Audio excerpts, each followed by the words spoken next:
Melbourne Victory and Central Coast Mariners have secured their place in the A-League Men 2024 Grand Final after a couple dramatic semi-finals this past weekend.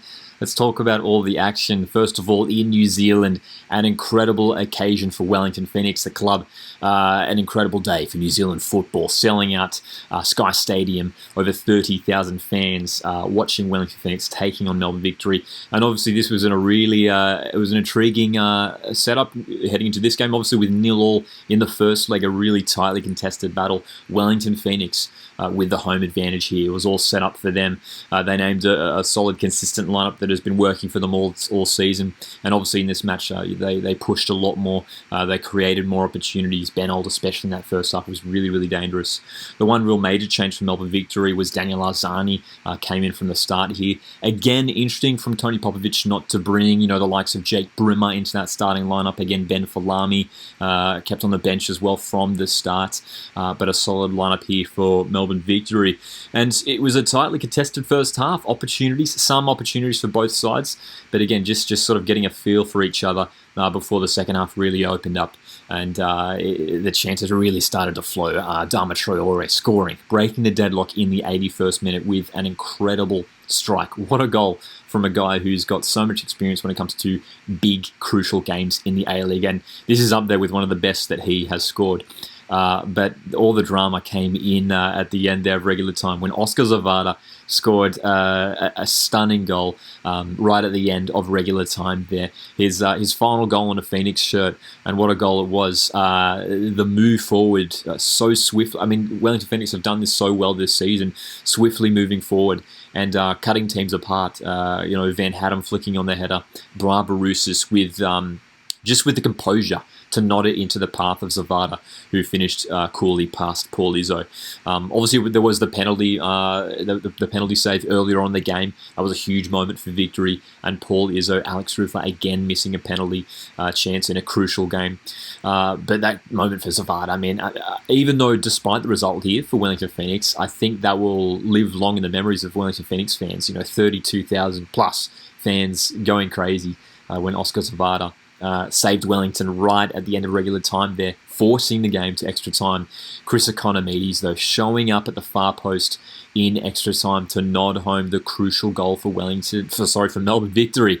And Wellington Phoenix, man, I mean, they just have to be proud of this season and what they've achieved. An incredible team who have performed so well, a coach who has done a fantastic job to get the best out of so many of these players and really take their game to another level.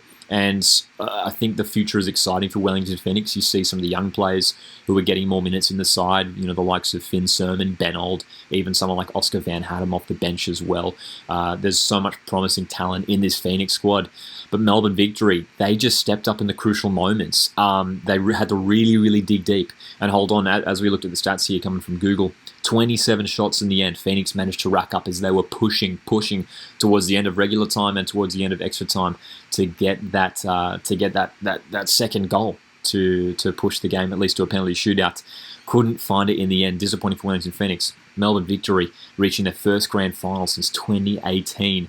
A huge one, this one in New Zealand. And then, of course, straight after, in Gosford, another sellout at Industree Group Stadium. Central Coast Mariners had the advantage heading in to the second leg against Sydney FC. So it was all up to the Sky Blues, obviously, who were without the likes of Jack Rodwell and Corey Holman due to injury. Of course, no Joe Lolly. Those two players out due to suspension and Joe Lolly out due to injury.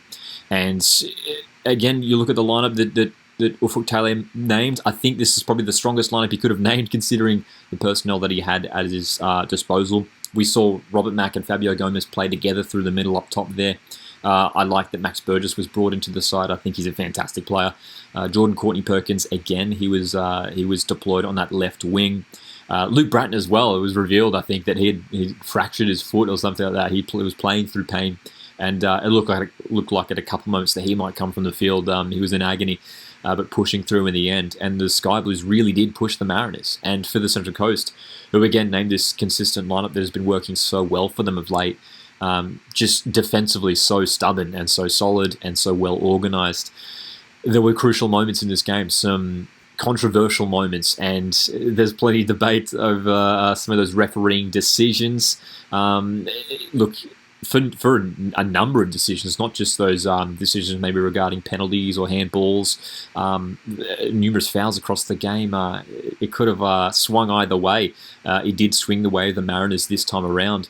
But credit to the Central Coast as well for just playing, really having the game awareness to set up defensively and hold Sydney FC out. They knew they had the lead. And you look at the stats here, and this sort of sums up the story. 71% possession to Sydney. Central Coast just with 29% possession, 7 shots, 1 on target. It was the Sky Blues here with 16 opportunities. 4 shots on target, though. That sort of suggests there that they weren't necessarily creating too many clear-cut chances where they were really testing Danny Vukovic.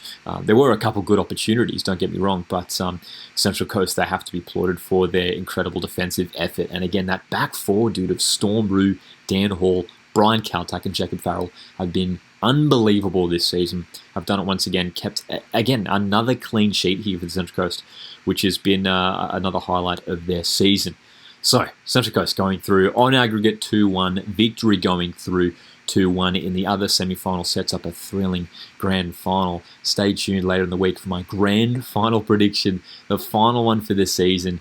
Who wins it? We'll wait and find out, but feel free to drop your thoughts on these semi-final matches in the comments below. Thank you so much for tuning in. My name is Lockie, this is Coast Football, and I'll see you in the next one. Cheers.